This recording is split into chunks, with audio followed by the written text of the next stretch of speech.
ನಮಸ್ಕಾರ. ನಾನು ಇಂದಿನ ದಿನ 10ನೇ ತರಗತಿಯ ಪದ್ಯವನ್ನ ತೆಗೆದುಕೊಂಡಿದ್ದೀನಿ. ನಮ್ಮ ಕನ್ನಡದಲ್ಲಿ ಎಷ್ಟು ಜನ ರಾಷ್ಟ್ರಕವಿಗಳಿದ್ದಾರೆ ಅಂತ ಗೊತ್ತಿದೆ ನಿಮ್ಗೆ? ಎಷ್ಟು ಜನ ಇದ್ದಾರೆ? 3 ಜನ ರಾಷ್ಟ್ರಕವಿಗಳಿದ್ದಾರೆ. ಯಾರಿದ್ದಾರೆ ಹೇಳಪ್ಪ?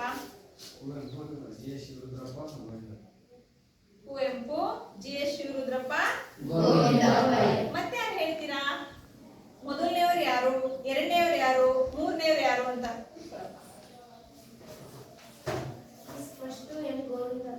M Govinda pi.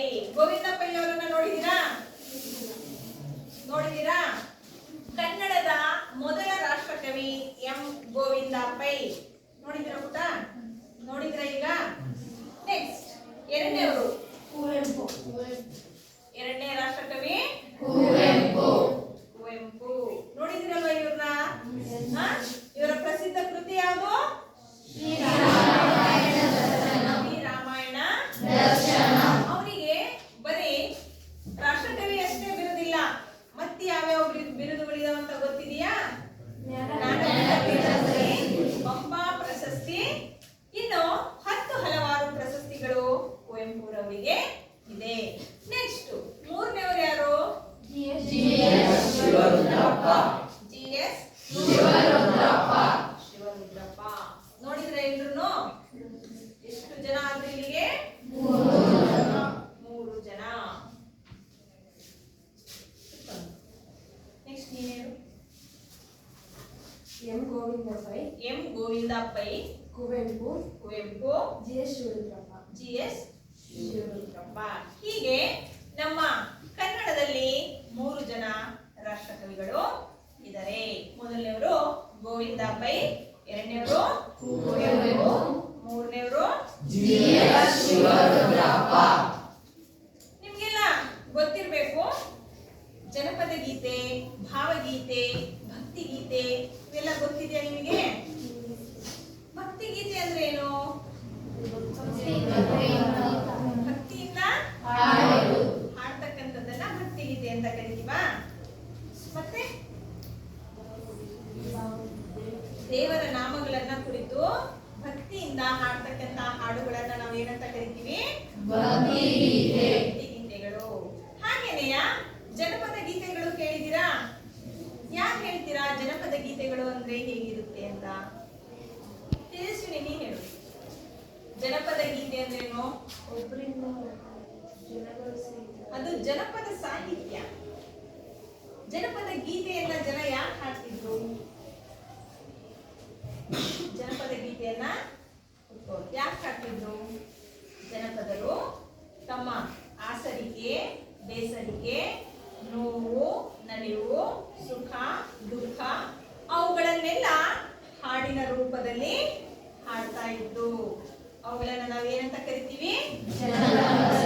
ಜನಪದ ಗೀತೆಗಳು ಅಂತ ಕರಿತೀವಿ. ಹಾಗೇನೆ ಭಾವಗೀತೆ ಕೇಳಿದಿರಾ? ಯಾರಾದ್ರೂ?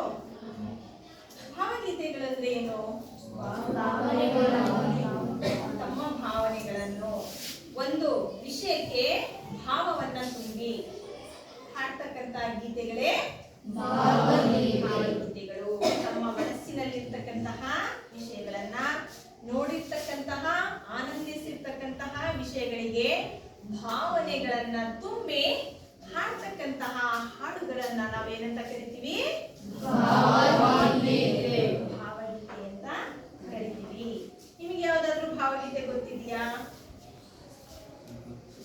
ಈಗ ಪ್ರಕೃತಿಯಲ್ಲಿ ಯಾವ ರೀತಿಯ ವಾತಾವರಣ ಇದೆ ಅಂದ್ರೆ ತುಂಬಾ ತಂಪಾಗಿರ್ತಕ್ಕಂತಹ ವಾತಾವರಣ ಇದೆ. ಗೊತ್ತಿದೆ ಅಲ್ವಾ ನಿಮ್ಗೆಲ್ಲ? ತುಂಬಾ ತಂಗಾಳಿ ಬೀಸ್ತಾ ಇದೆ. ಸುತ್ತಲೂ ಕೂಡ ಹಚ್ಚ ಹಸಿರಿನಿಂದ ಕೂಡಿದೆ. ಹಾಗೆ ಹಕ್ಕಿ ಪಕ್ಷಿಗಳು ಕೂಡ ತುಂಬಾ ಶಾಂತ ರೀತಿಯಲ್ಲಿ ಖುಷಿಯಾಗಿ ಹಾಡನ್ನ ಇಂಪಾಗಿ ಹಾಡ್ತಿದ್ದಾವೆ.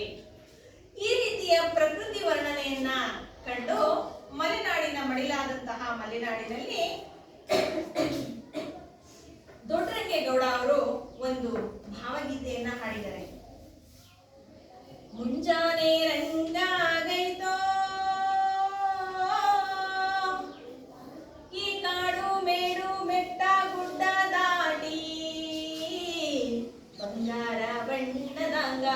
ಶೃಂಗಾರ ಸೊಬಗಿನಂಗ ಚಿತ್ತಾರ ಬರೆದಂಗೈತೋ ಚಿತ್ತಾರ ಬಿಡಿಸಿದಂಗೈತೋ ಮುಂಜಾನೆ ರಂಗಾಗೈತೋ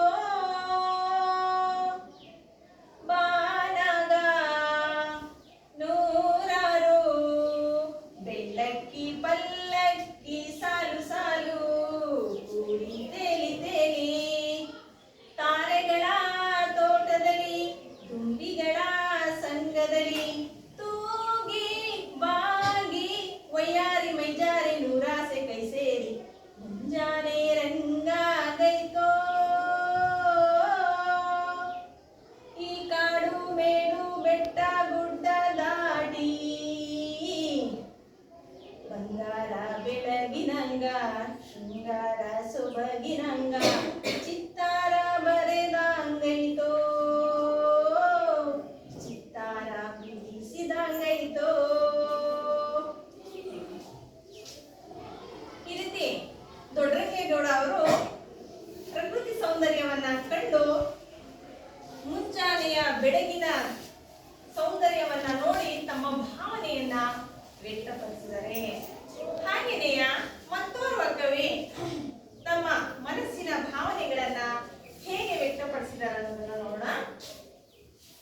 ಎದೆ ತುಂಬಿ ಹಾಡಿದೆನು ಅಂದು ನಾನು ಮನವಿಟ್ಟು ಕೇಳಿದಿರಿ ಇಂದು ನೀವು ಎದೆ ತುಂಬಿ ಹಾಡಿದೆನು ಅಂದು ನಾನು.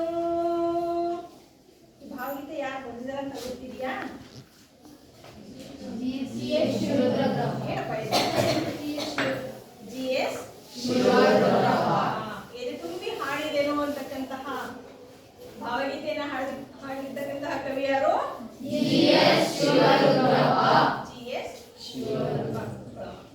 ಹೀಗೆ ಹಲವಾರು ಭಾವಗೀತೆಗಳನ್ನ ಶಿವರುದ್ರಪ್ಪನವರು ಹಾಡಿದ್ದಾರೆ. ಅದರಲ್ಲಿ ನಾವು ಇಂದಿನ ತರಗತಿಯಲ್ಲಿ ಜಿ.ಎಸ್. ಶಿವರುದ್ರಪ್ಪನವರು ಬರೆದಿರ್ತಕ್ಕಂತಹ ಸಂಕಲ್ಪ ಗೀತೆ ಎಂಬ ಭಾವಗೀತೆಯ ಬಗ್ಗೆ ತಿಳ್ಕೊಳ್ಳೋಣ. ಸಂಕಲ್ಪ ಗೀತೆ ಯಾರು ಬರೆದಿದ್ದಾರೆ ಇದನ್ನ? ಜಿ.ಎಸ್. ಶಿವರುದ್ರಪ್ಪ. ಜಿ.ಎಸ್. ಶಿವರುದ್ರಪ್ಪ.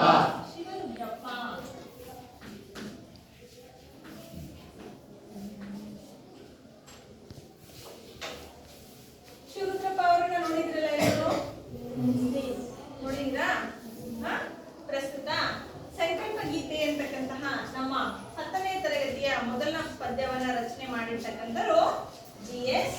ಶಿವರುದ್ರಪ್ಪ. ನೋಡ್ರಿ ಮತ್ತೊಮ್ಮೆ ನೋಡಿದ್ರ ಎಲ್ಲರೂ?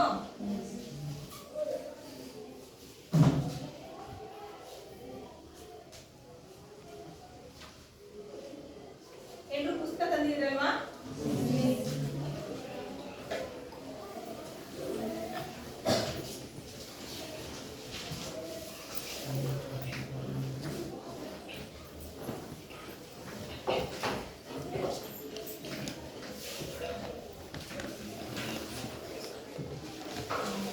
ಸಂಕಲ್ಪ ಗೀತೆಯನ್ನ ಬರೆದಿರ್ತಕ್ಕಂತಹ ಜಿ.ಎಸ್. ಶಿವರುದ್ರಪ್ಪ ಇವರ ಪರಿಚಯವನ್ನ ನಾವು ಮಾಡ್ಕೊಳ್ಳೋಣ. ನೋಡ್ಕೊಳ್ಳಿ ಎಲ್ರು. ಜಿ.ಎಸ್. ಶಿವರುದ್ರಪ್ಪ ಎಂದೇ ಪ್ರಸಿದ್ಧರಾಗಿರುವ ಗುಗ್ಗರಿ ಶಾಂತವೀರಪ್ಪ ಶಿವರುದ್ರಪ್ಪ ಸಾಮಾನ್ಯ ಶಕ 1926ರಲ್ಲಿ ಶಿವಮೊಗ್ಗ ಜಿಲ್ಲೆಯ ಶಿಕಾರಿಪುರದಲ್ಲಿ ಜನಿಸಿದರು. ಮೈಸೂರು, ಉಸ್ಮಾನಿಯಾ ಮತ್ತು ಬೆಂಗಳೂರು ವಿಶ್ವವಿದ್ಯಾನಿಲಯದಲ್ಲಿ ಕನ್ನಡ ಪ್ರಾಧ್ಯಾಪಕರಾಗಿ, ಕನ್ನಡ ಅಧ್ಯಯನ ಕೇಂದ್ರದ ನಿರ್ದೇಶಕರಾಗಿ ಸೇವೆ ಸಲ್ಲಿಸಿದ್ದಾರೆ. ಆಧುನಿಕ ಕನ್ನಡದ ಪ್ರಮುಖ ಕವಿಗಳಲ್ಲಿ ಒಬ್ಬರಾದ ಶಿವರುದ್ರಪ್ಪ ಅವರು ಸಾಮಗಾನ, ಚೆಲುವು ಒಲವು, ದೇವಶಿಲ್ಪ, ದೀಪದ ಹೆಜ್ಜೆ, ಅನಾವರಣ, ವಿಮರ್ಶೆಯ ಪೂರ್ವ ಪಶ್ಚಿಮ, ಮಾಸ್ಕೋದಲ್ಲಿ 22 ದಿನಗಳು, ಸೌಂದರ್ಯ ಸಮೀಕ್ಷೆ ಮೊದಲಾದ ಕೃತಿಗಳನ್ನು ರಚಿಸಿದ್ದಾರೆ. ಕಾವ್ಯಾರ್ಥ ಚಿಂತನ ಕೃತಿಗೆ ಕೇಂದ್ರ ಸಾಹಿತ್ಯ ಅಕಾಡೆಮಿ ಪ್ರಶಸ್ತಿ ಪ್ರಶಸ್ತಿ ಪಡೆದಿರುವ ಶಿವರುದ್ರಪ್ಪ ಅವರು ಹಂಪಿ ಕನ್ನಡ ವಿಶ್ವವಿದ್ಯಾನಿಲಯದ ನಾಡೋಜ ಪುರಸ್ಕಾರಕ್ಕೆ ಭಾಜನರಾಗಿದ್ದಾರೆ. ಬೆಂಗಳೂರು ಮತ್ತು ಕುವೆಂಪು ವಿಶ್ವವಿದ್ಯಾನಿಲಯಗಳ ಗೌರವ ಡಿ.ಲಿಟ್ ಪದವಿ, ರಾಷ್ಟ್ರಕವಿ ಅಭಿದಾನ ಮತ್ತು ಪಂಪ ಪ್ರಶಸ್ತಿಗೆ ಪಾತ್ರರಾಗಿದ್ದಾರೆ. 1992ರಲ್ಲಿ ದಾವಣಗೆರೆಯಲ್ಲಿ ಸಮಾವೇಶಗೊಂಡ 61ನೆಯ ಅಖಿಲ ಭಾರತ ಕನ್ನಡ ಸಾಹಿತ್ಯ ಸಮ್ಮೇಳನದ ಅಧ್ಯಕ್ಷರಾಗಿದ್ದರು. ಜಿ.ಎಸ್. ಶಿವರುದ್ರಪ್ಪ ವಿರಚಿತ ಎದೆತುಂಬಿ ಹಾಡಿದೆನು ಕವನ ಸಂಕಲನದಿಂದ ಸಂಕಲ್ಪ ಗೀತೆ ಕವಿತೆಯನ್ನು ಆಯ್ಕೆ ಮಾಡಿಕೊಳ್ಳಲಾಗಿದೆ.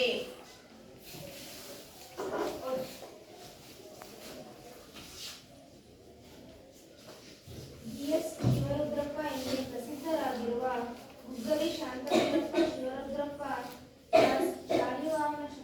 ಸಾಮಾನ್ಯ ಶಕ 1926. ಇವರು ಶಿವಮೊಗ್ಗ ಜಿಲ್ಲೆಯ ಶಿಕಾರಿಪುರದಲ್ಲಿ ಜನಿಸಿದರು. ಮೈಸೂರು, ಉಸ್ಮಾನಿಯಾ ಮತ್ತು ಬೆಂಗಳೂರು ವಿಶ್ವವಿದ್ಯಾನಿಲಯದಲ್ಲಿ ಕನ್ನಡ ಪ್ರಾಧ್ಯಾಪಕರಾಗಿ, ಕನ್ನಡ ಅಧ್ಯಯನ ಕೇಂದ್ರದ ನಿರ್ದೇಶಕರಾಗಿ ಸೇವೆ ಸಲ್ಲಿಸಿದ್ದಾರೆ. ಆಧುನಿಕ ಕನ್ನಡದ ಪ್ರಮುಖ ಕವಿಗಳಲ್ಲಿ ಒಬ್ಬರಾದ ಶಿವರುದ್ರಪ್ಪ ಅವರು ಸಾಮಗಾನ, ಚೆಲುವು ಒಲವು, ದೇವಶಿಲ್ಪ, ದೀಪದ ನಿದ್ರೆ, ಅನಾವರಣ, ವಿಮರ್ಶೆಯ ಪೂರ್ವ ಪಶ್ಚಿಮ, ಮಾಸ್ಕೋದಲ್ಲಿ 22 ದಿನಗಳು, ಸೌಂದರ್ಯ ಸಮೀಕ್ಷೆ ಮೊದಲಾದ ಕೃತಿಗಳನ್ನು ರಚಿಸಿದ್ದಾರೆ. ಕಾವ್ಯಾರ್ಥ ಚಿಂತನ ಕೃತಿಗೆ ಕೇಂದ್ರ ಸಾಹಿತ್ಯ ಅಕಾಡೆಮಿ ಪ್ರಶಸ್ತಿ ಪಡೆದಿರುವ ಶಿವರುದ್ರಪ್ಪ ಅವರು ಹಂಪಿ ಕನ್ನಡ ವಿಶ್ವವಿದ್ಯಾನಿಲಯದ ನಾಡೋಜ ಪುರಸ್ಕಾರಕ್ಕೆ ಭಾಜನರಾಗಿದ್ದಾರೆ. ಬೆಂಗಳೂರು ಮತ್ತು ಕುವೆಂಪು ವಿಶ್ವವಿದ್ಯಾನಿಲಯಗಳ ಗೌರವ ಡಿ.ಲಿಟ್ ಪದವಿ, ರಾಷ್ಟ್ರಕವಿ ಅಭಿದಾನ ಮತ್ತು ಪಂಪ ಪ್ರಶಸ್ತಿಗೆ ಪಾತ್ರರಾಗಿದ್ದಾರೆ. 1992ರಲ್ಲಿ ದಾವಣಗೆರೆಯಲ್ಲಿ ಸಮಾವೇಶಗೊಂಡ 61ನೆಯ ಅಖಿಲ ಭಾರತ ಕನ್ನಡ ಸಾಹಿತ್ಯ ಸಮ್ಮೇಳನದ ಅಧ್ಯಕ್ಷರಾಗಿದ್ದರು. ಜಿ.ಎಸ್. ಶಿವರುದ್ರಪ್ಪ ವಿರಚಿತ ಎದೆತುಂಬಿ ಹಾಡಿದೆನು ಕವನ ಸಂಕಲನದಿಂದ ಸಂಕಲ್ಪ ಗೀತೆ ಕವಿತೆಯನ್ನು ಆಯ್ಕೆ ಮಾಡಿಕೊಳ್ಳಲಾಗಿದೆ. ನೋಡಿ ವಿದ್ಯಾರ್ಥಿಗಳೇ, ಕವಿ ಯಾರು? ಜಿ.ಎಸ್. ಶಿವರುದ್ರಪ್ಪ.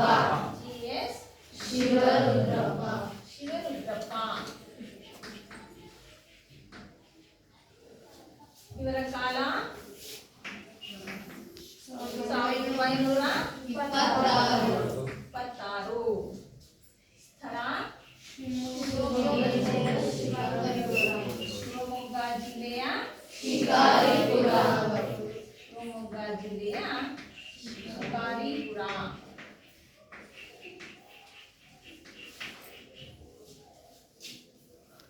ನೆಕ್ಸ್ಟ್ ಇವರ ಕೃತಿಗಳು ಯಾವುವು? ಸಾಮಗಾನ, ಚೆಲುವು ಒಲವು, ದೇವಶಿಲ್ಪ, ದೀಪದ ಹೆಜ್ಜೆ,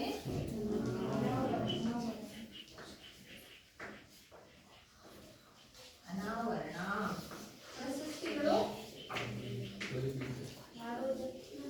ಪ್ರಶಸ್ತಿಗಳು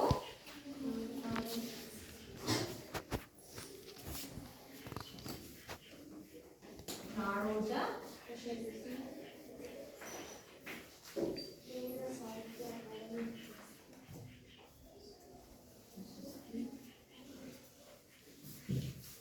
ಕೇಂದ್ರ ಸಾಹಿತ್ಯ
ಹೇಳಿದ್ದೆ ತಾನೆ, ಏನಂತ? ಆಧುನಿಕ ಸಾಹಿತ್ಯದ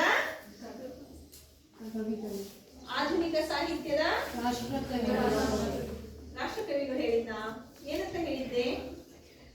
ಆಧುನಿಕ ಸಾಹಿತ್ಯದ ಘಟ್ಟಗಳು.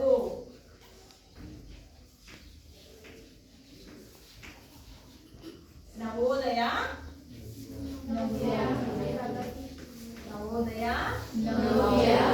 ನವ್ಯ, ಪ್ರಗತಿಶೀಲ, ದಲಿತ ಬಂಡಾಯ. ಹಾಗಾದ್ರೆ ಈ ಶಿವರುದ್ರಪ್ಪನವರು ಯಾವ ಘಟ್ಟದಲ್ಲಿ ಬರ್ತಾರಂದ್ರೆ ನವೋದಯ ಘಟ್ಟದಲ್ಲಿ. ಆಧುನಿಕ ಕನ್ನಡದ ಪ್ರಮುಖ ಕವಿಗಳಲ್ಲಿ ನವೋದಯ, ನವ್ಯ, ಪ್ರಗತಿಶೀಲ, ದಲಿತ ಬಂಡಾಯ ಆಧುನಿಕ ಸಾಹಿತ್ಯ ಪ್ರಾರಂಭ ಆಗಿದ್ದು, ಇಂತಹ ಆಧುನಿಕ ಕನ್ನಡದ ಪ್ರಮುಖ ಕವಿಗಳಲ್ಲಿ ಒಬ್ಬರಾದ ಶಿವರುದ್ರಪ್ಪ ಅವರು ಸಾಮಗಾನ, ಚೆಲುವು ಒಲುವು, ದೇವಶಿಲ್ಪ, ದೀಪದ ಹೆಜ್ಜೆ, ಅನಾವರಣ, ವಿಮರ್ಶೆಯ ಪೂರ್ವ ಪಶ್ಚಿಮ, ಮಾಸ್ಕೋದಲ್ಲಿ 22 ದಿನಗಳು, ಮಾಸ್ಕೋದಲ್ಲಿ 22 ದಿನಗಳು ಅಂತಕ್ಕಂಥದ್ದು ಇವರ ಪ್ರವಾಸ ಕಥನ. ಮಾಸ್ಕೋದಲ್ಲಿ 22 ದಿನಗಳು. ಏನಿದು? ಅವರ ಪ್ರವಾಸ ಕಥನ.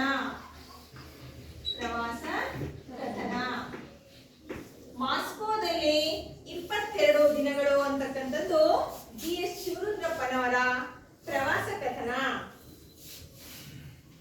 ಸೌಂದರ್ಯ ಸಮೀಕ್ಷೆ ಮೊದಲಾದ ಕೃತಿಗಳನ್ನು ರಚಿಸಿದ್ದಾರೆ. ಕಾವ್ಯಾರ್ಥ ಚಿಂತನ ಕೃತಿಗೆ ಕೇಂದ್ರ ಸಾಹಿತ್ಯ ಅಕಾಡೆಮಿ ಪ್ರಶಸ್ತಿ ಪಡೆದಿರುವ ಶಿವರುದ್ರಪ್ಪ ಅವರು ಹಂಪಿ ಕನ್ನಡ ವಿಶ್ವವಿದ್ಯಾನಿಲಯದ ನಾಡೋಜ ಪುರಸ್ಕಾರಕ್ಕೆ ಭಾಜನರಾಗಿದ್ದಾರೆ. ನಾಡೋಜ ಪ್ರಶಸ್ತಿಯನ್ನ ಹಂಪಿ ಕನ್ನಡ ವಿಶ್ವವಿದ್ಯಾಲಯ ಪ್ರತಿ ವರ್ಷ ನೀಡುತ್ತೆ. ನಾಡೋಜ ಪುರಸ್ಕಾರ ಯಾವ ವಿಶ್ವವಿದ್ಯಾನಿಲಯ? ಹಂಪಿ ವಿಶ್ವವಿದ್ಯಾನಿಲಯ ನಾಡೋಜ ಪುರಸ್ಕಾರವನ್ನ ನೀಡುತ್ತೆ. ಈ ನಾಡೋಜ ಪುರಸ್ಕಾರಕ್ಕೂ ಸಹ ಶಿವರುದ್ರಪ್ಪನವರು ಭಾಜನರಾಗಿದ್ದಾರೆ. ಬೆಂಗಳೂರು ಮತ್ತು ಕುವೆಂಪು ವಿಶ್ವವಿದ್ಯಾನಿಲಯಗಳ ಗೌರವ ಡಿ.ಲಿಟ್ ಪದವಿ, ರಾಷ್ಟ್ರಕವಿ ಅಭಿದಾನ ಮತ್ತು ಪಂಪ ಪ್ರಶಸ್ತಿಗೆ ಪಾತ್ರರಾಗಿದ್ದಾರೆ. ಎಷ್ಟನೇ ರಾಷ್ಟ್ರಕವಿ ನಮ್ಮ ಶಿವರುದ್ರಪ್ಪನವರು? 3ನೇ ರಾಷ್ಟ್ರಕವಿ. ಅವರು ಬೆಂಗಳೂರು ಮತ್ತು ಕುವೆಂಪು ವಿಶ್ವವಿದ್ಯಾನಿಲಯಗಳ ಗೌರವ ಡಿ.ಲಿಟ್ ಪದವಿ, ರಾಷ್ಟ್ರಕವಿ ಅಭಿದಾನ ಮತ್ತು ಪಂಪ ಪ್ರಶಸ್ತಿಗೂ ಕೂಡ ಪಾತ್ರರಾಗಿದ್ದಾರೆ. 1992ರಲ್ಲಿ ದಾವಣಗೆರೆಯಲ್ಲಿ ಸಮಾವೇಶಗೊಂಡ 61ನೇ ಅಖಿಲ ಭಾರತ ಕನ್ನಡ ಸಾಹಿತ್ಯ ಸಮ್ಮೇಳನದ ಅಧ್ಯಕ್ಷರಾಗಿದ್ದರು. 1992ರಲ್ಲಿ ದಾವಣಗೆರೆಯಲ್ಲಿ ಸಮಾವೇಶಗೊಂಡ 61ನೆಯ ಅಖಿಲ ಭಾರತ ಕನ್ನಡ ಸಾಹಿತ್ಯ ಸಮ್ಮೇಳನದ ಅಧ್ಯಕ್ಷರು ಕೂಡ ಆಗಿದ್ರು. ಯಾರು? GS ಶಿವರುದ್ರಪ್ಪ. GS ಶಿವರುದ್ರಪ್ಪ ವಿರಚಿತ ಎದೆ ತುಂಬಿ ಹಾಡಿದೆನು. ಯಾವುದು? ಎದೆ ತುಂಬಿ ಹಾಡಿದೆನು. ಏನಿದು?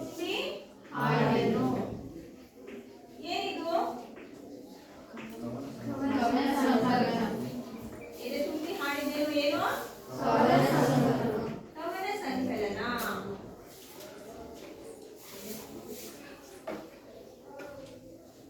GS ಶಿವರುದ್ರಪ್ಪನವರ ಎದೆ ತುಂಬಿ ಹಾಡಿದೆನು ಎಂಬ ಕವನ ಸಂಕಲನದಿಂದ ಪ್ರಸ್ತುತ ಸಂಕಲ್ಪ ಗೀತೆ ಎಂಬ ಪದ್ಯವನ್ನ ಆಯ್ದುಕೊಳ್ಳಲಾಗಿದೆ.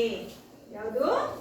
GS ಶಿವರುದ್ರಪ್ಪನವರ ಎದೆ ತುಂಬಿ ಹಾಡಿದೆನು ಎಂಬ ಕವನ ಸಂಕಲನದಿಂದ ಸಂಕಲ್ಪ ಗೀತೆ ಎಂಬ ಪದ್ಯವನ್ನ ಆಯ್ದುಕೊಳ್ಳಲಾಗಿದೆ.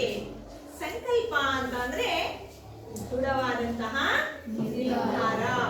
ಜೀವನದಲ್ಲಿ ಏನಾದ್ರೂ ಕೂಡ ಕೂಡ ಸಾಧಿಸಬೇಕು, ಏನಾದ್ರೂ ಕೂಡ ಮಾಡಬೇಕು, ನಾನು ಇದನ್ನ ಮಾಡಿಯೇ ಮಾಡ್ತೀನಿ ಅಂತಕ್ಕಂತಹ ನಿರ್ಧಾರ, ದೃಢವಾಗಿರ್ತಕ್ಕಂತಹ ನಿರ್ಧಾರವನ್ನ ತೆಗೆದುಕೊಳ್ಳೋದೇ ಪ್ರಸ್ತುತ ಸಂಕಲ್ಪ ಗೀತೆ ಎಂಬ ಪದ್ಯದ ತಿರುಳು.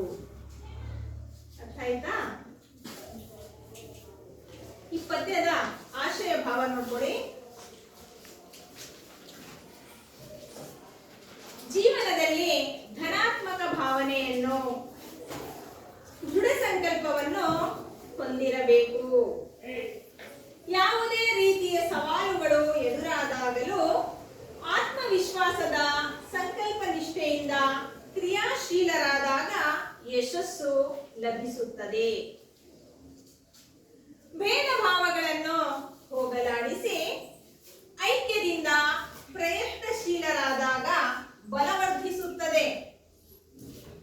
ಭಯ ಮತ್ತು ಅನುಮಾನ ಆವರಿಸಿರುವ ಸಮಾಜವನ್ನು ದೃಢನಿಷ್ಠೆಯಿಂದ ಸ್ವಾಸ್ಥ್ಯದ ನೆಲೆಯಾಗಿಸುವ ಹಣತೆ ಹಚ್ಚಿದಾಗ ಕತ್ತಲೆ ದೂರವಾಗುತ್ತದೆ ಎಂಬುದು ಭಾವಗೀತೆಯ ಮೂಲಕ ವ್ಯಕ್ತಗೊಳಿಸುವುದೇ ಈ ಕವನದ ಆಶಯವಾಗಿದೆ. ಆಶಯ ಅಂದ್ರೆ ಒಟ್ಟಾಗಿ ಇದರ ಭಾವ, ಯಾವ ಅಂಶವನ್ನ ಈ ಪದ್ಯ ಒಳಗೊಂಡಿದೆ ಅಂತಕ್ಕಂಥದ್ದು. ಜೀವನದಲ್ಲಿ ಧನಾತ್ಮಕ ಭಾವನೆಯನ್ನು, ಧನಾತ್ಮಕ ಅಂತಂದ್ರೆ ಒಳ್ಳೆಯ ಭಾವನೆಯನ್ನು, ಕೆಲವರು ಎಲ್ಲದರಲ್ಲಿಯೂ ಕೂಡ ತಪ್ಪುಗಳನ್ನ ಕಂಡುಹಿಡಿತಾರೆ. ಎಷ್ಟೇ ಸರಿಯಾಗಿ ಇದ್ರು, ಎಷ್ಟೇ ಸರಿಯಾದ ದಾರಿಯಲ್ಲಿ ಹೋಗ್ತಾ ಇದ್ರು ಅದರಲ್ಲೂ ಕೂಡ ಒಂದು ಸ್ವಲ್ಪ ಅದರಲ್ಲಿ ಹುಡುಕ್ತಾರೆ. ಇನ್ ಕೆಲವರು ಏನ್ ಮಾಡ್ತಾರೆ ಅಂದ್ರೆ, ಏನೇ ಅದು ಒಳಿತಲ್ಲ ಕೆಟ್ಟದ್ದು ಅಂದ್ರೆ ಅದರಲ್ಲಿಯೂ ಸಹ ಒಂದು ಒಳ್ಳೆಯದನ್ನ ಹುಡುಕ್ತಾರೆ. ಕೆಲವರು ಅದು ಕೆಟ್ಟದ್ದೇ ಆಗಿರ್ಲಿ, ತಪ್ಪುಗಳೇ ನಡೆದಿರ್ಲಿ, ತಪ್ಪೇ ಮಾಡಿರ್ಲಿ, ಅದರಲ್ಲಿಯೂ ಸಹ ಒಂದು ಒಳ್ಳೆತನವನ್ನ ಹುಡುಕ್ತಾರೆ. ಈ ಕವಿ ಏನ್ ಹೇಳ್ತಿದ್ದಾರೆ ಅಂದ್ರೆ, ಜೀವನದಲ್ಲಿ ಏನ್ ಮಾಡಬೇಕು, ಧನಾತ್ಮಕವಾದಂತಹ ಭಾವನೆಯನ್ನ ನಾವು ಹೊಂದಿರಬೇಕು. ಅಂದ್ರೆ ತಪ್ಪೇ ಆಗಿದ್ರು ಕೂಡ ಅದರಲ್ಲಿಯೂ ಸಹ ನಾವು ಒಳ್ಳೆಯತನವನ್ನ ಹುಡುಕ್ಬೇಕು. ಯಾವುದೇ ರೀತಿಯ ಸವಾಲುಗಳು ಎದುರಾದಾಗಲೂ, ನಮಗೆ ಎಂತಹ ಕಷ್ಟ ಕಾರ್ಪಣ್ಯಗಳು, ಯಾವುದೇ ರೀತಿಯ ಸವಾಲುಗಳು ಎದುರಾದಾಗಲೂ ಸಹ ನಾವು ಆತ್ಮವಿಶ್ವಾಸದ ಸಂಕಲ್ಪ, ಏನೇ ಕಷ್ಟಗಳು ಬಂದ್ರೂ ಸಹ ಹೇಗಿರ್ಬೇಕು, ಆತ್ಮವಿಶ್ವಾಸದಿಂದ ಇರಬೇಕು. ಇದು ನನ್ನ ಕೈಲಾಗಲ್ಲ, ಅಯ್ಯೋ ಹೀಗಾಯ್ತಲ್ಲ, ಅಯ್ಯೋ ಏನ್ ಮಾಡ್ಲಿ, ಈ ರೀತಿಯ ಭಾವನೆಗಳನ್ನ ಹೊಂದಿರದೆ ಆಯ್ತು ಬಿಡಿ ನಾನು ಮಾಡ್ತೀನಿ, ಆಗಿತ್ತಾ ಹೋಗ್ಲಿ ಬಿಡಿ, ಈ ರೀತಿ ಆತ್ಮವಿಶ್ವಾಸದಿಂದ ನಾನು ಮಾಡ್ತೀನಿ ಬಿಡಿ, ಆಗಿದ್ಯಾ ಅಂತಕ್ಕಂತಹ ಕಷ್ಟದಲ್ಲಿಯೂ ಕೂಡ ತಮ್ಮಲ್ಲಿ ತಾವು ಆತ್ಮವಿಶ್ವಾಸದ ನಿಷ್ಠೆಯಿಂದ ಕ್ರಿಯಾಶೀಲರಾದಾಗ, ಕಷ್ಟಗಳು ಎದುರಾದಾಗಲೂ ಕೂಡ ಆತ್ಮವಿಶ್ವಾಸದಿಂದ ನಾವು ಕೆಲಸದಲ್ಲಿ ತೊಡಗಿಸಿಕೊಂಡಾಗ ಯಶಸ್ಸು ಲಭಿಸುತ್ತದೆ. ಇನ್ನೇನು ಕಷ್ಟಗಳು ಎದುರಾದಂತಹ ಸಂದರ್ಭದಲ್ಲಿ ನಾವು ಅದನ್ನ ಒಪ್ಕೊಳ್ದೇನೆ ಅಯ್ಯೋ ಹೀಗಾಯ್ತಲ್ಲ ಅಂತ ಚಿಂತಿಸ್ತೇನೆ, ಆಯ್ತು ಬಿಡು ಈ ಸಲ ನಮಗೆ ಈ ರೀತಿ ಆಗಿರ್ಬೋದು, ಮುಂದಿನ ದಿನಗಳಾದ್ರೂ ಕೂಡ ನಾವು ಒಳ್ಳೆಯ ದಿನಗಳನ್ನ ನೋಡೋಣ, ಮುಂದೆ ಹೋಗೋಣ ಅಂತಕ್ಕಂತಹ ಆತ್ಮವಿಶ್ವಾಸದಿಂದ ನೀವು ಯಾವಾಗ ನಡೀತೀರೋ ಆಗ ನಿಮಗೆ ಯಶಸ್ಸು ಅಂತಕ್ಕಂಥದ್ದು ಲಭಿಸುತ್ತೆ. ಏನಾದ್ರೂ ಒಂದು ಪ್ರಯತ್ನವನ್ನ ಮಾಡ್ತೀರಾ, ಅದು ಒಂದೊಂದ್ಸಲ ಫೇಲ್ಯೂರ್ ಆಗುತ್ತೆ, ಅವಾಗ ಏನ್ ಮಾಡ್ತೀರಾ, ಈಗ ಆಯ್ತಲ್ಲ ಅಂತ ಚಿಂತಿತರಾಗಿ ಕೂರೋದ್ಕಿನ್ನ ಮುಂದಿನ ಸಲ ಪ್ರಯತ್ನಿಸೋಣ ಮತ್ತೊಮ್ಮೆ, ಆಗ್ಲಾದ್ರೂ ನಮಗೆ ಯಶಸ್ಸು ದೊರೆಯಬಹುದು ಅಂತ ಪದೇ ಪದೇ ಪದೇ ಪದೇ ಆತ್ಮವಿಶ್ವಾಸದಿಂದ ಪ್ರಯತ್ನವನ್ನ ಪಟ್ಟಾಗ ಮುಂದೊಂದು ದಿನ ನೀವು ಯಶಸ್ಸನ್ನ ಸಾಧಿಸ್ತೀರಾ. ಭೇದ ಭಾವಗಳನ್ನು ಹೋಗಲಾಡಿಸಿ, ಮೇಲು ಕೀಳು ಬಡವ ಬಲ್ಲಿದ ಅಂತಕ್ಕಂತಹ ಭೇದ ಭಾವಗಳನ್ನ ಹೋಗಲಾಡಿಸಿ ಐಕ್ಯದಿಂದ ಎಲ್ಲರೂ ಕೂಡ ಒಂದಾಗಿ ಪ್ರಯತ್ನಶೀಲರಾದಾಗ, ಒಂದಾಗಿ ಸುಮ್ಮನೆ ಕುತ್ಕೊಂಡ್ಬಿಡೋದಲ್ಲ, ಏನಾದ್ರೂ ಒಂದು ಕಾರ್ಯಚಟುವಟಿಕೆಗಳನ್ನ ಮಾಡಿದಾಗ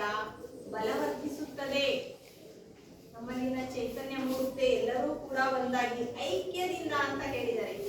ಎಲ್ಲರೂ ಕೂಡ ಒಂದಾಗಿ ನಾವು ಕ್ರಿಯಾಶೀಲರಾದಾಗ ಏನಾಗುತ್ತೆ? ಬಲ ವರ್ಧಿಸುತ್ತದೆ. ಭಯ ಮತ್ತು ಅನುಮಾನ ಆವರಿಸಿರುವ ಸಮಾಜವನ್ನು ದೃಢನಿಷ್ಠೆಯಿಂದ ಸ್ವಾಸ್ಥ್ಯದ ನೆಲೆಯಾಗಿಸುವ ಹಣತೆ ಹಚ್ಚಿದಾಗ ಕತ್ತಲೆ ದೂರವಾಗುತ್ತದೆ. ಭಯ ಮತ್ತು ಸಂಶಯದಿಂದ ಕೂಡಿರ್ತಕ್ಕಂತಹ ಈ ಸಮಾಜದಲ್ಲಿ ಭಯನೂ ಇದೆ ಮನುಷ್ಯನಲ್ಲಿ.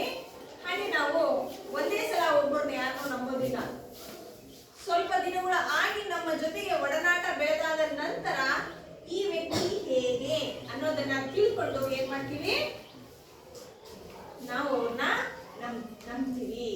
ಹೀಗಿರ್ತಕ್ಕಂತಹ ಭಯ ಮತ್ತು ಸಂಶಯದಿಂದ ಕೂಡಿರ್ತಕ್ಕಂತಹ ಸಮಾಜದಲ್ಲಿ ನಾವು ದೃಢನಿಷ್ಠೆಯಿಂದ ಸ್ವಾಸ್ಥ್ಯದ ನೆಲೆಯಾಗಿರ್ತಕ್ಕಂತಹ ಹಣತೆಯನ್ನ ಹಚ್ಚಿದಾಗ ಕತ್ತಲೆ ದೂರವಾಗುತ್ತದೆ ಎಂಬುದನ್ನು ಭಾವಗೀತೆಯ ಮೂಲಕ ವ್ಯಕ್ತಗೊಳಿಸುವುದೇ ಈ ಕವನದ ಆಶಯ.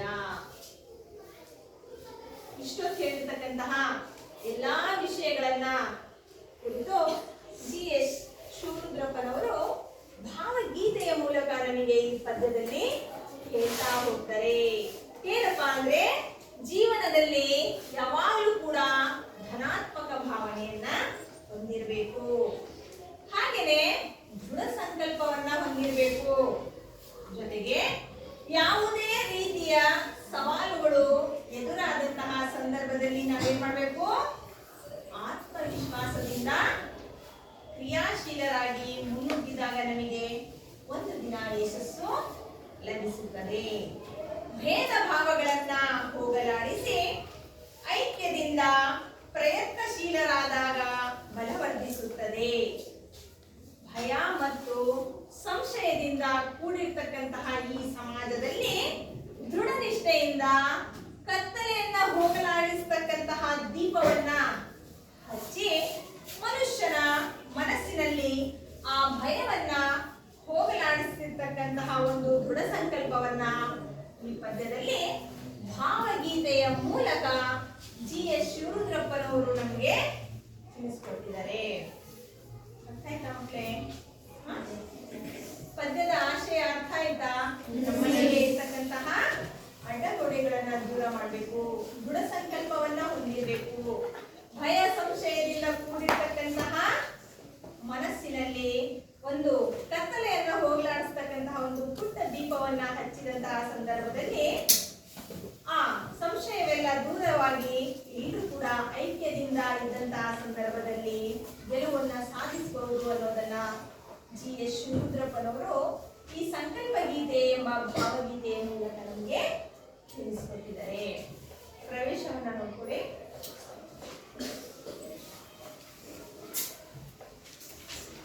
ಹಿಂದೆ ಗುರುವಿದ್ದ, ಮುಂದೆ ಗುರಿ ಇತ್ತು, ಸಾಗುತ್ತಿತ್ತು ಧೀರನ ದಂಡು ಎಂಬ ವಾಕ್ಯ ಹಿಂದಿನ ತಲೆಮಾರಿನ ಯುವಕರಿಗಿದ್ದ ನೆಲೆಯನ್ನು ತಿಳಿಸುತ್ತದೆ.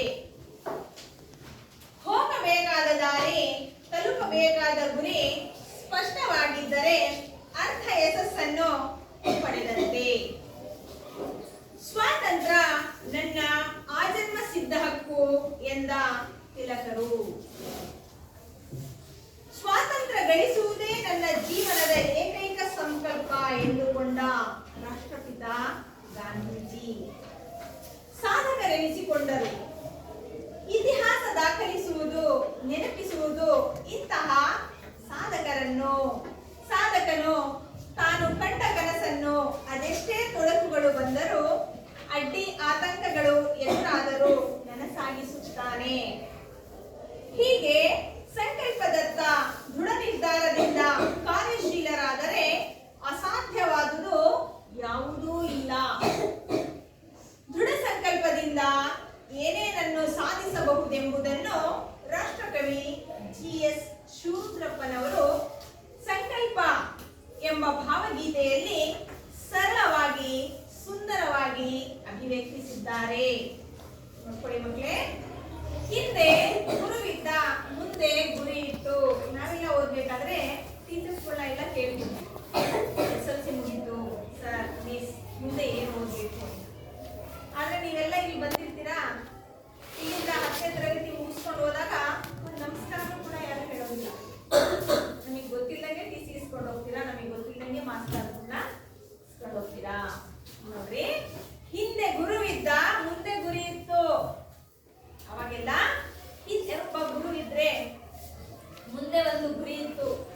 ಅದನ್ನೇ ಓದಿದ್ರೆ ನೀನು ಯಶಸ್ಸಾಗ್ತೀಯ ಅಂತ ಅಂದ್ರೆ ಗುರುವಿನ ಸನ್ಮಾರ್ಗದಲ್ಲೇ ನಡೀತಾ ಇದ್ವಿ. ಸಾಗುತ್ತಿತ್ತು ಧೀರರ ದಂಡು, ಗುರುವಿನ ಗುರಿಯಲ್ಲಿ ಸಾಗುತ್ತಿತ್ತು ಧೀರರ ದಂಡು. ಹಿಂದಿನ ತಲೆಮಾರಿನ ಯುವಕರಿಗಿದ್ದ ನೆಲೆಯನ್ನು ತಿಳಿಸುತ್ತದೆ. ಈಗಿನ ಯುವಕರಲ್ಲ, ಹಿಂದಿನ ತಲೆಮಾರಿನ ಯುವಕರಿಗಿದ್ದಂತಹ ನೆಲೆಯನ್ನ ತಿಳಿಸುತ್ತದೆ. ಹೋಗಬೇಕಾದ ದಾರಿ, ತಲುಪಬೇಕಾದ ಗುರಿ ಸ್ಪಷ್ಟವಾಗಿದ್ದರೆ ಅರ್ಥ ಯಶಸ್ಸನ್ನು ಪಡೆದಂತೆ. ಸ್ವಾತಂತ್ರ್ಯ ನನ್ನ ಆಜನ್ಮ ಸಿದ್ಧ ಹಕ್ಕು ಎಂದ ತಿಲಕರು. ತಿಲಕರು ಗೊತ್ತಿದ್ದಾರಾ? ಯಾರು ತಿಲಕರು? ಯಾರು? ಅಷ್ಟೇ. ಬಾಲಗಂಗಾಧರ ತಿಲಕರು ಗೊತ್ತಿಲ್ಲ? ಸಮಾಜ ವಿಜ್ಞಾನದಲ್ಲಿ ಸ್ವಾತಂತ್ರ್ಯ ಹೋರಾಟಗಾರರು ತಿಲಕರು, ಬಾಲಗಂಗಾಧರ ತಿಲಕರು. ಅವರು ಕೊನೆವರೆಗೂ ಹೋರಾಡಿದ್ದು ಏನಕ್ಕೆ ಅಂದ್ರೆ ಸ್ವಾತಂತ್ರ್ಯ ನನ್ನ ಆಜನ್ಮ ಸಿದ್ಧ ಹಕ್ಕು ಎಂದು ಕೊನೆಯವರೆಗೂ ಕೂಡ ತಿಲಕರು ಹೋರಾಡ್ತಾರೆ. ಹಾಗೇನೆ ಹೋಗ್ಲಿ, ರಾಷ್ಟ್ರಪಿತ ಗಾಂಧೀಜಿಯವರು ಗೊತ್ತಿದ್ದಾರಲ್ವಾ? ಅವರು ಸ್ವಾತಂತ್ರ್ಯ ಗಳಿಸುವುದೇ ನನ್ನ ಜೀವನದ ಏಕೈಕ ಸಂಕಲ್ಪ ಎಂದುಕೊಂಡ ರಾಷ್ಟ್ರಪಿತ ಗಾಂಧೀಜಿ ಸಾಧಕರೆನಿಸಿದರು. ಅವರು ಸ್ವಾತಂತ್ರ್ಯ ಹೋರಾಟಕ್ಕಾಗಿಯೇ ತಮ್ಮ ಜೀವನವನ್ನ ಮುಡುಪಾಗಿಟ್ಟಿದ್ರಿಂದ ಅವರನ್ನ ನಾವು ಈಗಲೂ ಸಹ ಮನದಲ್ಲಿ ನೆನೆಯುತ್ತಾ ಸಾಧಕರು ಅಂತ ಹೇಳ್ತೀವಿ. ಅವ್ರನ್ನ ಸಾಧಿಸಿದ್ರವರು. ಒಂದೇ ಸಲಕ್ಕೆ ತಮಗೆ ಏನಾದ್ರೂ ಅಡೆತಡೆಗಳಾದಾಗ ಬಿಟ್ಟು ಸುಮ್ಮನೆ ಕೂರ್ಲಿಲ್ಲ. ಗಾಂಧೀಜಿಯವರು ದೃಢ ಸಂಕಲ್ಪವನ್ನ ಮಾಡಿಕೊಂಡು ನಾನು ಸ್ವಾತಂತ್ರ್ಯವನ್ನ ಪಡಿತೀನಿ, ಅದೇ ನನ್ನ ಧ್ಯೇಯ ಅಂತ ಹೋರಾಟವನ್ನ ಮಾಡಿದ್ರು. ಹಾಗೇನೆ ತಿಲಕರು ಸ್ವಾತಂತ್ರ್ಯ ನನ್ನ ಆಜನ್ಮ ಸಿದ್ಧ ಹಕ್ಕು, ಅದನ್ನ ನಾನು ಪಡಿತೀನಿ ಅಂತ ಸಂಕಲ್ಪವನ್ನ ಮಾಡ್ಕೊಂಡಿದ್ರು.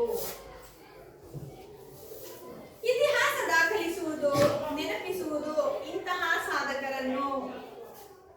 ಇತಿಹಾಸ ಅಂದು ಅವರು ಸಾಧನೆ ಮಾಡಿದ್ದು ಇಂದಿನವರೆಗೂ ಕೂಡ ಇತಿಹಾಸದಲ್ಲಿ ಅದು ಹೊಸ ಪುಟಗಳಾಗಿಯೇ ಇರುತ್ತೆ. ಈ ವರ್ಷ ಪೂರ್ತಿ ನಾವು ಓದಿರ್ತೀವಿ, ಮುಂದಿನ ವರ್ಷ ಮತ್ತೆ ಆ ವಿಷಯ ಹೊಸದಾಗಿನೇ, ಹೊಸ ಪುಟವಾಗಿನೇ ಇರುತ್ತೆ. ಈ ವರ್ಷ ನಾವು ಗಾಂಧಿ ಜಯಂತಿಯನ್ನ ಆಚರಿಸ್ತೀವಿ. ಮುಂದಿನ ಸಲ ಅಕ್ಟೋಬರ್ 2ನೇ ತಾರೀಕು ಗಾಂಧಿ ಜಯಂತಿಯನ್ನ ಆಚರಿಸಿದಾಗ ಹೋದ ವರ್ಷ ಆಚರಿಸಿದ್ವಲ್ಲ ಅಂತ ಹೇಳ್ತೀವ?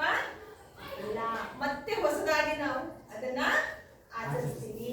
ಹೀಗೆ ಇತಿಹಾಸ ದಾಖಲಿಸುವುದು, ನೆನಪಿಸುವುದು ಇಂತಹ ಸಾಧಕರನ್ನು. ಸಾಧಕನು ತಾನು ಕಂಡ ಕನಸನ್ನು ಅದೆಷ್ಟೇ ತೊಡಕುಗಳು ಬಂದರೂ, ಅಡ್ಡಿ ಆತಂಕಗಳು ಎದುರಾದರೂ ನನಸಾಗಿಸುತ್ತಾನೆ. ಹೀಗೆ ಸಂಕಲ್ಪದತ್ತ ದೃಢ ನಿರ್ಧಾರದಿಂದ ಕ್ರಿಯಾಶೀಲರಾದರೆ ಅಸಾಧ್ಯವಾದುದು ಯಾವುದೂ ಇಲ್ಲ. ಕೆಲವೊಮ್ಮೆ ನಾವು ಹೀಗೆ ಮಾತಿನ ಸಂದರ್ಭದಲ್ಲಿ, ಬೇರೆ ವಿಚಾರಗಳನ್ನ ಬಂದಂತಹ ಸಂದರ್ಭಗಳಲ್ಲಿ ಭೂಮಿ ಮೇಲೆ ಅಸಾಧ್ಯವಾದದ್ದು ಯಾವುದೂ ಇಲ್ಲ ಅಂತ ಹೇಳ್ತೀವಿ. ಎಲ್ಲವೂ ಕೂಡ ಸಾಧ್ಯ, ಎಲ್ಲವನ್ನೂ ಮಾಡಲಿಕ್ಕೆ ಸಾಧ್ಯ ಇದೆ. ಭೂಮಿಯ ಮೇಲೆ ಅಸಾಧ್ಯವಾದದ್ದು ಯಾವುದೂ ಇಲ್ಲ ಅಂತ ಹೇಳ್ತೀವಿ.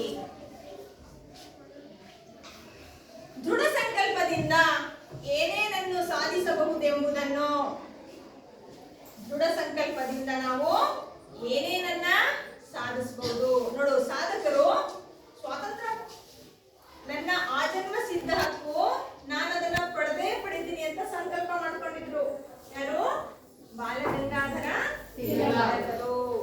ಹೀಗೆ ನಾವು ಕೂಡ ಒಂದು ಸಂಕಲ್ಪವನ್ನ ಮಾಡಿಕೊಂಡ್ರೆ, ದೃಢ ಸಂಕಲ್ಪದಿಂದ ಏನೇನನ್ನು ಸಾಧಿಸಬಹುದೆಂಬುದನ್ನು ರಾಷ್ಟ್ರಕವಿ GS ಶಿವರುದ್ರಪ್ಪನವರು ಸಂಕಲ್ಪ ಎಂಬ ಭಾವಗೀತೆಯಲ್ಲಿ ಸರಳವಾಗಿ, ಸುಂದರವಾಗಿ ಅಭಿವ್ಯಕ್ತಿಸಿದ್ದಾರೆ. ನಾವು ಸಹ ಜೀವನದಲ್ಲಿ ಏನೇನನ್ನಾದ್ರೂ ಮಾಡ್ಕೋಬೇಕು ಅಂತ ಅನ್ಕೊಂಡ್ರೆ, ದೃಢ ಸಂಕಲ್ಪವನ್ನ ಮಾಡ್ಕೊಂಡ್ರೆ ಅಸಾಧ್ಯವಾದುದು ಭೂಮಿಯ ಮೇಲೆ ಯಾವುದೂ ಇಲ್ಲ. ಸಂಕಲ್ಪವನ್ನ ಮಾಡ್ಕೊಂಡ್ವಿ ಅಂದ್ರೆ ನಾವು ಜೀವನದಲ್ಲಿ ಏನೇನನ್ನಾದ್ರೂ ಸಾಧಿಸಬಹುದು ಅಂತಕ್ಕಂತಹ ವಿಷಯವನ್ನ ರಾಷ್ಟ್ರಕವಿ GS ಶಿವರುದ್ರಪ್ಪನವರು ಸಂಕಲ್ಪ ಎಂಬ ಭಾವಗೀತೆಯಲ್ಲಿ ಸರಳವಾಗಿ, ಸುಂದರವಾಗಿ ಅಭಿವ್ಯಕ್ತಿಸಿದ್ದಾರೆ. ಪದ್ಯ ನೋಡ್ಕೊಳ್ಳಿ. ಸುತ್ತಲೂ ಕವಿಯುವ ಕತ್ತಲೆಯೊಳಗೆ ಪ್ರೀತಿಯ ಹಣತೆಯ ಹಚ್ಚೋಣ. ಸುತ್ತಲೂ ಕವಿಯುವ ಕತ್ತಲೆಯೊಳಗೆ ಪ್ರೀತಿಯ ಹಣತೆಯ ಹಚ್ಚೋಣ. ಬಿರುಗಾಳಿಗೆ ಹೊಯ್ದಾಡುವ ಹಡಗನು ಎಚ್ಚರದಲ್ಲಿ ಮುನ್ನಡೆಸೋಣ. ಸುತ್ತಲೂ ಕವಿಯುವ ಕತ್ತಲೆಯೊಳಗೆ ಪ್ರೀತಿಯ ಹಣತೆಯ ಹಚ್ಚೋಣ. ಕಲುಷಿತವಾದಿ ನದಿ ಜಲಗಳಿಗೆ ಮುಂಗಾರಿನ ಮಳೆಯಾಗೋಣ. ಬರಡಾಗಿರುವ ಈ ಕಾಡು ಮೇಡುಗಳ ವಸಂತವಾಗುತ್ತಾ ಮುಟ್ಟೋಣ. ಕಲುಷಿತವಾದಿ ನದಿ ಜಲಗಳಿಗೆ ಮುಂಗಾರಿನ ಮಳೆಯಾಗೋಣ. ಬರಡಾಗಿರುವ ಈ ಕಾಡು ಮೇಡುಗಳ ವಸಂತವಾಗುತ್ತಾ ಮುಟ್ಟೋಣ. ಬಿತ್ತುದನ್ನು ಮೇಲೆಬ್ಬಿಸಿ ನಿಲ್ಲಿಸಿ ಹೊಸ ಭರವಸೆಗಳ ಕಟ್ಟೋಣ. ಬಿತ್ತುದನ್ನು ಮೇಲೆಬ್ಬಿಸಿ ನಿಲ್ಲಿಸಿ ಹೊಸ ಭರವಸೆಗಳ ಕಟ್ಟೋಣ. ಮನುಜರ ನಡುವಣ ಅಡ್ಡಗೋಡೆಗಳ ಕೆಡವುತ್ತ ಸೇತುವೆಯಾಗೋಣ. ಸುತ್ತಲೂ ಕವಿಯುವ ಕತ್ತಲೆಯೊಳಗೆ ಪ್ರೀತಿಯ ಹಣತೆಯ ಹಚ್ಚೋಣ. ಮತಗಳೆಲ್ಲವೂ ಪಥಗಳು ಎನ್ನುವ ಹೊಸ ಎಚ್ಚರದೊಳು ಬದುಕೋಣ. ಭಯ ಸಂಶಯದೊಳು ಕಂದಿದ ಕಣ್ಣೋಳು ನಾಳಿನ ಕನಸನು ಬಿತ್ತೋಣ. ಸುತ್ತಲೂ ಕವಿಯುವ ಕತ್ತಲೆಯೊಳಗೆ ಪ್ರೀತಿಯ ಹಣತೆಯ ಹಚ್ಚೋಣ. ಬಿರುಗಾಳಿಗೆ ಹೊಯ್ದಾಡುವ ಹಡಗನು ಎಚ್ಚರದಲ್ಲಿ ಮುನ್ನಡೆಸೋಣ.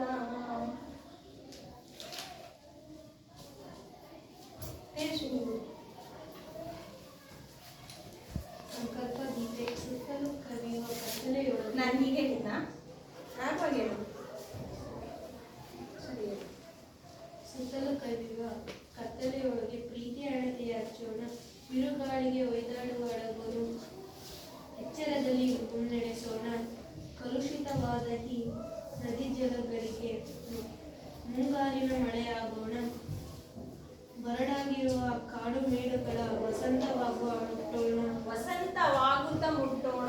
ವಸಂತವಾಗುತ್ತಾ ಮುಟ್ಟೋಣ. ಬಿದ್ದಿದ್ದನ್ನು ಮೇಲೆ ಎಬ್ಬಿಸಿ ನಿಲ್ಲಿಸಿ ಹೊಸ ಭರವಸೆಗಳ ಕಟ್ಟೋಣ. ಮನುಜರ ನಡುವಣ ಅಡ್ಡಗೋಡೆಗಳ ಕೆಡವುತ್ತ ಸೇತುವೆಯಾಗೋಣ. ಮತಗಳೆಲ್ಲವೂ ಪಥಗಳು ಎನ್ನುವ ಹೊಸ ಎಚ್ಚರದೊಳು ಬದುಕೋಣ. ಭಯ ಸಂಶಯದೊಳು ಕಂದಿದ ಕಣ್ಣೋಳು ನಾಳಿನ ಕನಸನು ಬಿತ್ತೋಣ. ಸಂಕಲ್ಪ ಗೀತೆ. ಸುತ್ತಲೂ ಕವಿಯುವ ಕತ್ತಲೆಯೊಳಗೆ ಪ್ರೀತಿಯ ಹಣತೆಯನ್ನು ಹಚ್ಚೋಣ. ಬಿರುಗಾಳಿಗೆ ಒಯ್ದಾಡುವ ಹಡಗನ್ನು ಎಚ್ಚರದಲ್ಲಿ ಮುನ್ನಡೆಸೋಣ. ಕಲುಷಿತವಾದಿ ನದಿ ಜಲಗಳಿಗೆ ಮುಂಗಾರಿನ ಮಳೆಯಾಗೋಣ. ಬರಡಾಗಿರುವಿ ಕಾಡು ಮೇಡುಗಳ ವಸಂತವಾಗುತ್ತಾ ಮುಟ್ಟೋಣ. ಬಿದ್ದುದನ್ನು ಮೇಲೆಬ್ಬಿಸಿ ನಿಲ್ಲಿಸಿ ಹೊಸ ಭರವಸೆಗಳ ಕಟ್ಟೋಣ. ಮನುಜರ ನಡುವಣ ಅಡ್ಡಗೋಡೆಗಳ ಕೆಡುವುತ ಸೇತುವೆಯಾಗೋಣ. ಮತಗಳೆಲ್ಲವೂ ಪಥಗಳು ಎನ್ನುವ ಹೊಸ ಎಚ್ಚರದೊಳು ಬದುಕೋಣ. ಭಯ ಸಂಶಯದೊಳು ಕಂದಿದ ಕಣ್ಣೋಳು ನಾಳಿನ ಕನಸನ್ನು ಬಿಟ್ಟರು. ಸಂಕಲ್ಪ ಗೀತೆ. ಸುತ್ತಲೂ ಕವಿಯುವ ಕತ್ತಲೆಯೊಳಗೆ ಪ್ರೀತಿಯ ಹಣತೆಯ ಹಚ್ಚೋಣ. ಬಿರುಗಾಳಿಗೆ ಹೊಯ್ದಾಡುವ ಹಡಗನ್ನು ಎಚ್ಚರದಲ್ಲಿ ಮುನ್ನಡೆಸೋಣ. ಕಲುಷಿತವಾದಿ ನದಿ ಜಲಗಳಿಗೆ ಮುಂಗಾರಿನ ಮಳೆಯಾಗೋಣ. ಬರಡಾಗಿರುವೆ ಕಾಡು ಮೇಡುಗಳ ವಸಂತವಾಗುತ್ತಾ ಮುಟ್ಟೋಣ. ಬಿದ್ದುದನ್ನು ಮೇಲೆಬ್ಬಿಸಿ ನಿಲ್ಲಿಸಿ ಹೊಸ ಭರವಸೆಗಳ ಕಟ್ಟೋಣ. ಮನುಜರ ನಡುವಣ ಅಡ್ಡಗೋಡೆಗಳ ಕೆಡವುತ್ತ ಸೇತುವೆಯಾಗೋಣ. ಮತಗಳೆಲ್ಲವೂ ಪಥಗಳು ಎನ್ನುವ ಹೊಸ ಎಚ್ಚರಗಳು ಬದುಕೋಣ. ಭಯ ಸಂಶಯಗಳು ಕಂದಿದ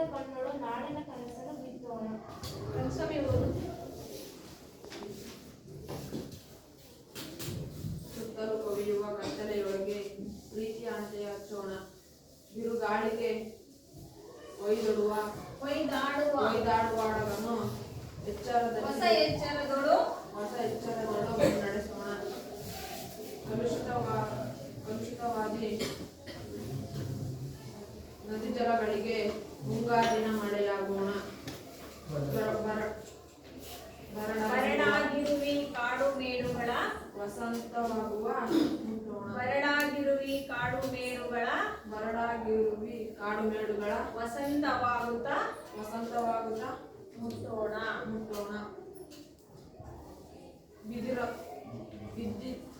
ಬಿದ್ದುದನ್ನು ಮೇಲೆಬ್ಬಿಸಿ ನಿಲ್ಲಿಸಿ ಮೇಲೆಬ್ಬಿಸಿ ಹೊಸ ಭರವಸೆಗಳ ಕಟ್ಟೋಣ. ಮನುಜರ ನಡುವಣ ಅಡ್ಡ ಗೋಡೆಗಳ ಕೆಡುತ್ತಾ ಸೇತುವೆಯಾಗೋಣ. ಮತಗಳೆಲ್ಲವೂ ಪಥಗಳ ಎನ್ನುವ ಹೊಸ ಎಚ್ಚರದಳು ಬದುಕೋಣ. ಭಯ ಸಂಶಯದಳು ಕಂದಿದ ಕಣ್ಣೊಳು ನಾಳೆಯ ಕನಸನ್ನು ಬಿತ್ತೋಣ. ಒಂದ್ಸಲ ನಾನು ಹೇಳ್ಕೊಡ್ತೀನಿ, ಹೇಳ್ತೀರಾ? ಸುತ್ತಲೂ ಕವಿಯುವ ಕತ್ತಲೆಯೊಳಗೆ ಸುತ್ತಲೂ ಕವಿಯುವ ಕತ್ತಲೆಯೊಳಗೆ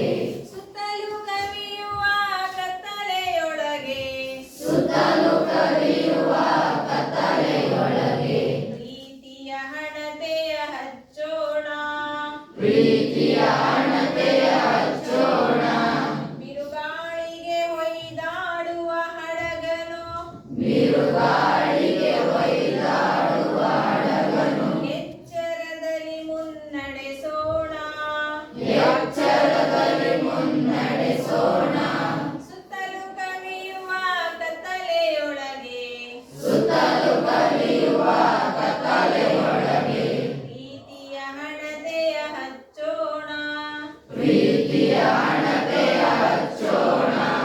ಬಿರುಗಾಳಿಗೆ ಒಯ್ದಾಡುವ ಹಡಗನು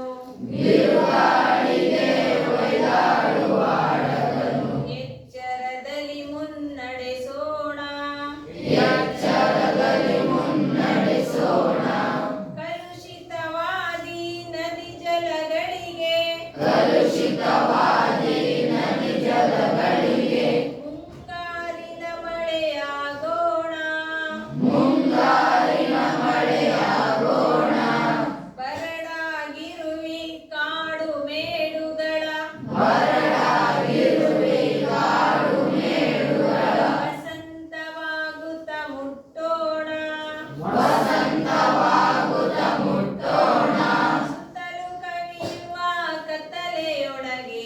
ಸುತ್ತಲೂ ಕವಿಯುವ ಕತ್ತಲೆಯೊಳಗೆ ಪ್ರೀತಿಯ ಹಣತೆಯ ಹಚ್ಚೋಣ.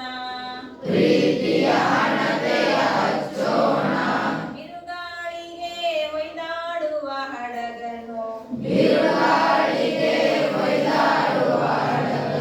ಎಚ್ಚರದಲ್ಲಿ ಮುನ್ನಡೆಸೋಣ. ಬಿದ್ದುದನ್ನು ಮೇಲೆಬ್ಬಿಸಿ ನಿಲ್ಲಿಸಿ ಹೊಸ ಭರವಸೆಗಳ ಕಟ್ಟೋಣ. ಮನುಜರ ನಡುವಣ ಅಡ್ಡಗೋಡೆಗಳ ಕೆಡವುತ್ತ ಸೇತುವೆಯಾಗೋಣ.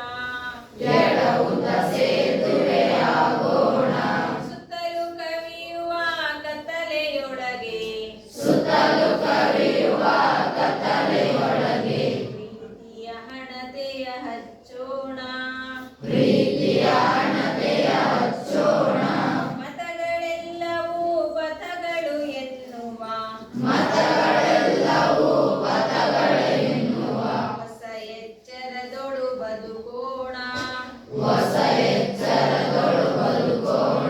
ಭಯ ಸಂಶಯದೊಳು ಕಂದಿದ ಕಣ್ಣೊಳು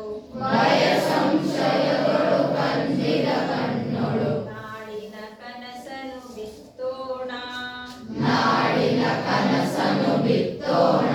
ಸುತ್ತಲೂ ಕವಿಯುವ ಕತ್ತಲೆಯೊಳಗೆ ಪ್ರೀತಿಯ ಹಣತೆಯ ಹಚ್ಚೋಣ. ಬಿರುಗಾಳಿಗೆ ಒಯ್ದಾಡುವ ಹಡಗನು ಎಚ್ಚರದಲ್ಲಿ ಮುನ್ನಡೆಸೋಣ.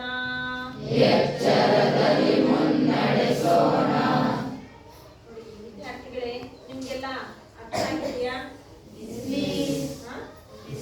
GS ಶಿವರುದ್ರಪ್ಪನವರ ಪರಿಚಯವನ್ನ ಮಾಡ್ಕೊಂಡ್ವಲ್ಲ ನಾವೆಲ್ಲರೂ. ಅರ್ಥ ಆಯ್ತದೆಲ್ಲನೂ? ಕೆಲವೊಂದು ಪ್ರಶ್ನೆಗಳನ್ನ ಕೊಡ್ತೀನಿ, ನಾಳೆ ಗೃಹ ಪಾಠದಲ್ಲಿ ಮಾಡ್ಕೊಂಡ್ ಬರ್ತೀರಾ? ಓಕೆ.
ನೋಡ್ರಿ ವಿದ್ಯಾರ್ಥಿಗಳೇ, GS ಶಿವರುದ್ರಪ್ಪನವರ ಪೂರ್ಣ ಹೆಸರೇನು? ಏನ್ ಹೇಳಿ?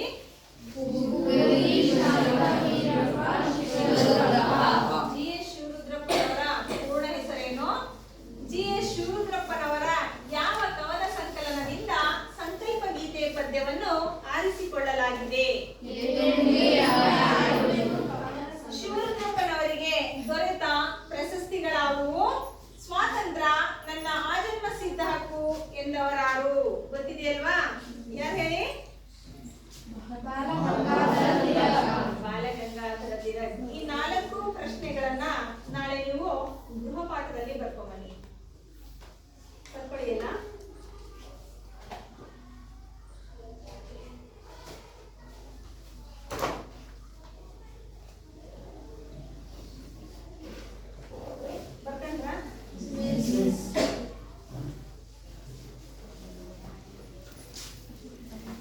ಪ್ರೀತಿಯ ವಿದ್ಯಾರ್ಥಿಗಳೇ, ನಾವು ಇಂದಿನ ತರಗತಿಯಲ್ಲಿ GS ಶಿವರುದ್ರಪ್ಪನವರು ಬರೆದಿರ್ತಕ್ಕಂತಹ ಸಂಕಲ್ಪ ಗೀತೆ ಪದ್ಯದಲ್ಲಿ ಶಿವರುದ್ರಪ್ಪನವರ ಪರಿಚಯವನ್ನ ಹಾಗೂ ಸಂಕಲ್ಪ ಗೀತೆ ಪಾಠದ ಆಶಯವನ್ನ, ಪಾಠದ ಪ್ರವೇಶವನ್ನ ನಾವು ಇಂದಿನ ತರಗತಿಯಲ್ಲಿ ತಿಳ್ಕೊಂಡು ಒಮ್ಮೆ ಪದ್ಯ ವಾಚನವನ್ನು ಸಹ ಮಾಡಿದ್ದೀವಿ.